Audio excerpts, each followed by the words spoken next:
नमस्कार स्टूडेंट्स। संस्कृत में हम थर्ड चैप्टर कर रहे हैं परम निधानम, जिसमें हमने आगे पढ़ा कि घट पंडित और राजा भोज के बीच में बातचीत होती है और दोनों एक दूसरे को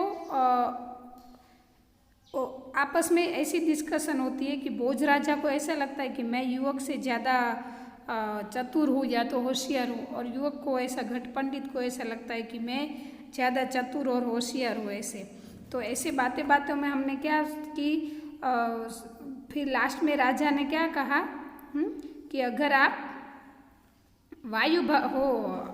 हवा बनोगे तो मैं हवा को खाने वाला सांप बन जाऊंगा। फिर हम आगे देखेंगे कि क्या बातचीत होती है। युवकः भवान यदि सर्पः भविष्यति तर्हि अहम सर्पभक्षको गरुड़ध्वजामि। युवक क्या कहता है कि अगर आप सर्प बन जाओगे तो मैं सर्प भक्षति यानी कि सर्प को खाने वाला, भक्षण यानी खाना, तो सर्प को जो खाने वाला गरुड़ होता है, ईगल, वो मैं बन जाऊंगा।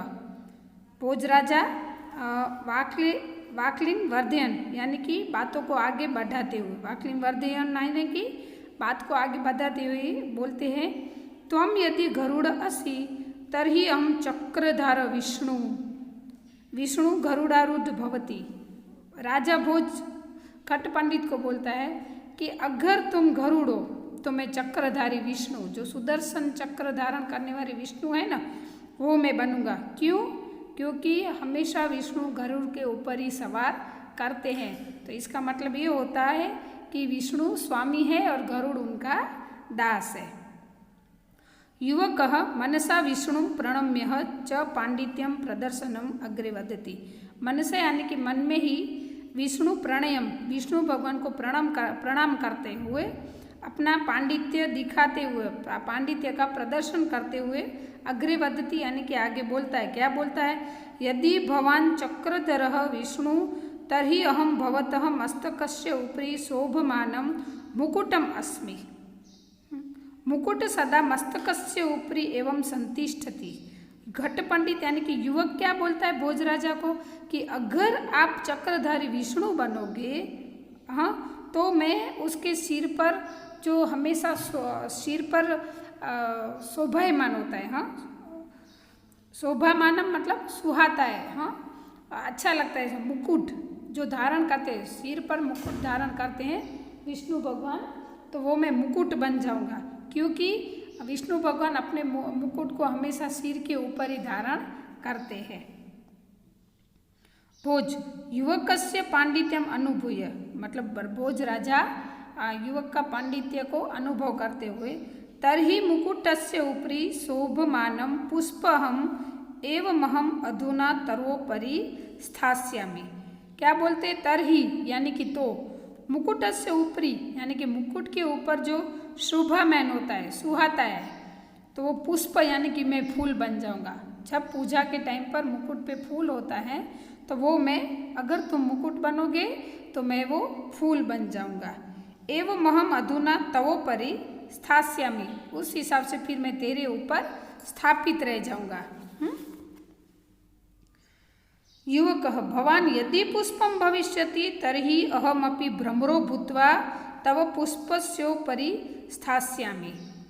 क्या कहते हैं अभी युवक? क्या कहते हैं कि अगर तुम आप फूल बन जाओगे तो मैं उसके ऊपर भ्रमर, जो भंवरा होता है, फूलों के रसों को चूसता है ना, तो वो कहता है कि अगर आप फूल बनोगे तो मैं फूलों के रसों को चूसने वाला भंवरा बनूंगा, भंवरा बन जाऊंगा। भोजः एवं भवान द्विरेफ तर्हि अहम सूर्यः। द्विरेफ का मतलब होता है भ्रमर, भंवरा। तो वो कहता है कि अगर तुम भ्रमर बनोगे हो, अगर तुम भंवरे हो तो मैं सूर्य बन जाऊंगा। क्यों? तो पुष्पस्य अंतः स्थितः भ्रमरः सूर्यास्त काले बंदी भवति अहमति त्वं बंदी न करिष्यामि। इसका मतलब क्या होता है? पुष्पस्य यानी कि फूल के अंतः मतलब अंदर, स्थितः भ्रमर, भंवरा जब फूलों का रस चूसता है ना तो वो फूलों के अंदर बैठ के चूसता है, लेकिन सूर्यास्त का टाइम होता है ना, तब क्या होता है? फूल वापस से मुरझाता है, तो भंवरा और रस की लालच में फूल के अंदर ही रह जाता है और सूर्यास्त होता है ना, तो फिर वो फूल पूरा कर्मा, जैसे हम कहते हैं ना, कर्मा मुरझा जाता है, तो वो बंद हो जाता है, उसकी कलियां बंद हो जाती है और भंवरा उसके अंदर ही रह जाता है। तो फिर राजा क्या कहते हैं कि अगर तुम भंवरा बनोगे तो मैं सूर्य बन जाऊंगा, फिर ऐसे मैं अस्त हूँगा कि तुम फूल के अंदर ही रह जाओगे और बंदी बना दूंगा मैं तुझे, फूल के अंदर ही कैदी बंदी बना दूंगा। युवक, ओहो भवान सूर्यस्त ही अहम महाप्रभावी राहु, राहुस्तु सूर्य ग्रसते। अगर आप सूर्य बनोगे तो मैं जो राहु, जो एकदम स्ट्रॉन्ग ग्रह जिसको हम मानते हैं, जो राहु, मंगल, शनि, नेपच्यून, ये जो ग्रह है हमारे, उसमें से जो राहु है वो सूर्य से भी स्ट्रॉन्ग होता है, तो महाप्रभाव, उसका प्रभाव बहुत ही ज़्यादा होता है राहु का प्रभाव।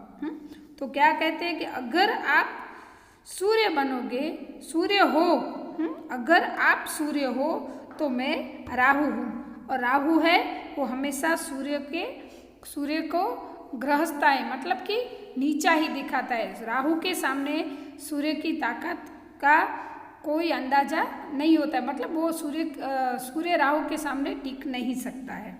भोजः किंचित ऊंचाई, किंचित ऊंचाई मतलब थोड़ा जोर से ऐसे। पहाम राहुश्चेत अहम राहु रूपाय तुभ्यम दानम दास्यामि, दान ग्रहणेन तवायम गर्वम निश्चयेन शांत भविष्यति। कि अगर तुम राहु हो, स्टूडेंट, हमने कभी सुना होगा कि हमें हमारे फैमिली मेम्बर्स के पास कैसे कि हमने तो राहु नो ग्रह नड़े छे, तो उसके लिए जो ब्राह्मण होते हैं, हाँ, कर्मकांडी ब्राह्मण होते हैं, उनको पता चलता है। ज्योतिष जो होते हैं, एस्ट्रोलॉजी, वो हमें बताते हैं कि इतना इतना दान करोगे तो आपके ऊपर से राहु का प्रभाव कम हो जाएगा। तो राजा भोज क्या कहते हैं कि अगर तुम राहु हो तो मैं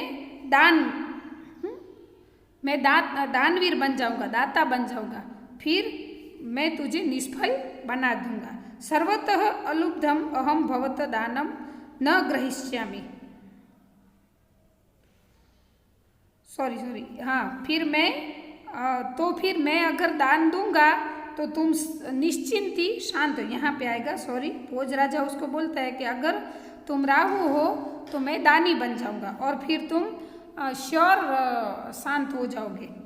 युवक विहस्य चातुर्यण, विहस्य चातुर्यण मतलब हंसकर, ऐसे चतुराई से हंसकर बोलते हैं, यदि भवान दानी तर्हि अहम संतुष्ट,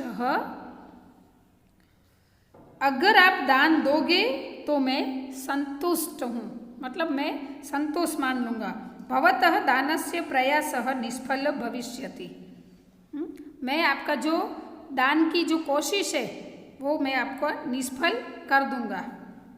सर्वतः अलुब्धम अहम भवत दानम न ग्रहिष्यामि, मतलब आप कुछ भी करोगे सर्व रूप से, हाँ, निर्लोभी, मतलब मुझे किसी दान का लोभ नहीं है, और मैं जो आपका दान देने की जो इच्छा है उस इच्छा को मैं ये दान आपसे ग्रहण नहीं करूँगा, और फिर आपकी जो ये मेरे से आगे जाने की इच्छा है वो भी नहीं होगी। एवं उत्तरोत्तर विवादतरयो भोजयुक्तयो युवकयो मध्ये यदा संतोषस्य विषय समुपस्थितः तदा समागते संतोषे सर्वं शांतं भवति इति वचनानुसार विवादो अपि स्वमेय शांत। फिर क्या होता है, ऐसे आगे विवाद, मतलब ये डिस्कशन होती है, फिर क्या होता है कि भोज और युवक के बीच में जब संतोष का विषय आता है, हाँ, उनके बीच में बातचीत होती है और दोनों जन अपने आप को स्ट्रॉन्ग दिखाने की कोशिश करते कि मैं तुझसे स्ट्रॉन्ग है, वो बोलता है मैं तुझसे स्ट्रॉन्ग है। लेकिन जब संतोष का सब्जेक्ट आता है, संतोष का विषय आता है, तब दोनों शांत हो जाते हैं और फिर दोनों स्वीकार लेते हैं कि नहीं, मनुष्य के लिए संतोष ही सबसे बड़ा गुण है। अन्ते चतुरम ज्ञानेन गुणेन च उपेतम त पंडितः युवकम प्रणम्य धाराधिपति भोजराज अवदत। फिर क्या होता है, लास्ट में, अंतिम मतलब लास्ट में, चतुर और ज्ञान गुण युक्त पंडित युवक को प्रणाम करके धारा देश के जो स्वामी थे भोजराज ने उन्हें कहा, क्या कहा, बातचीत होते होते फिर क्या होता है कि जो धरा देश के स्वामी थे वो भोजराज ने कहा कि ओ घट पंडित, गुणवान ऐसे आपका हमारे देश में, धरा देश में आपका स्वागत है। आप विजेता हो, मैं आपसे संतुष्ट हूँ। मतलब आपने संतोष मान लिया है, इसलिए आपका श्रेष्ठ खजाना संतोष है। अस्तु।